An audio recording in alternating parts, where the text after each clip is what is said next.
Hi guys! Maayong udto kanitong tanan. For this video guys ay magluto ko isda bichi. Ang isda guys nga ilupin ako na siyang naprito hapit na ni maluto. O nya, ready na pod ang carrots ug ang lamas. Tapos sagulan nato siya guys ug pineapple tidbits para manamis-namis yung ating isda bichi din ketchup. So karon guys, nagpainit ako og oil ug ilunod na nato ni tanan lamas. Wala ko'y asal guys, wala ko'y luyan. Moro dyan niya akong available. Mahimo ramang yapon guys, ang ato ang kaning iskabitsi. Bahalag ko lang ang mga ingredients. So guys, subutang na nato ang masarap na carrots. My favorite gulay.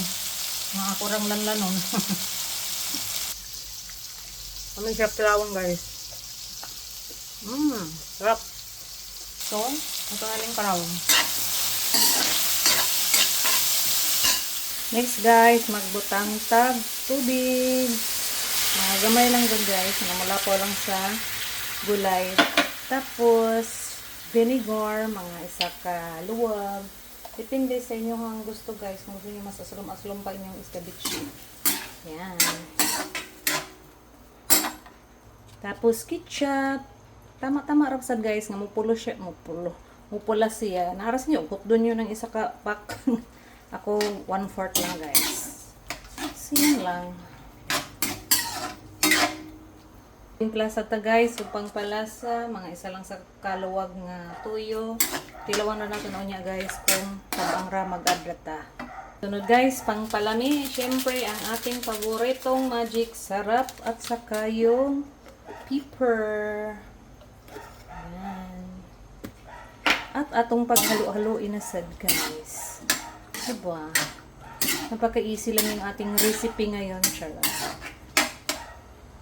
Tapos guys, ato nang i-add ang atong pineapple tidbits. Yan.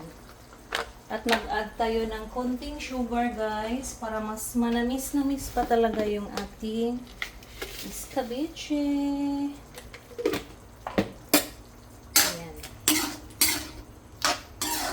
Mag-add tagamay og asin guys kay pagtilaw na ko ganina tabang pa. So yan lang. Pag mao kina ni guys, ibutang na dayon nato ang ating piniritong isda. So okay na ato ang gihimo nga sauce guys. Ato nang ibutang ang ating piniritong isda at ato na sa i-mix guys para mahaluan tong pritong isda. Diba? Murag daghan na kay tanawon no, pero gamay ra ito. Nidaghan siya guys kay sabaw. So para mulapot ato ang sabaw guys, magbutang tag gamay nga cornstarch nga gitunaw sa gamay pod nga tubig. Tadang! Ano siya guys? Simpleng ulam pero masarap at saka healthy dahil may gulay. O diba? Sticky na ang sabaw no? So yan lang guys. Ang ating niluluto ngayon. Salamat sa pagtanaw. See you in my next cooking vlog. Happy Friday everyone. Bye!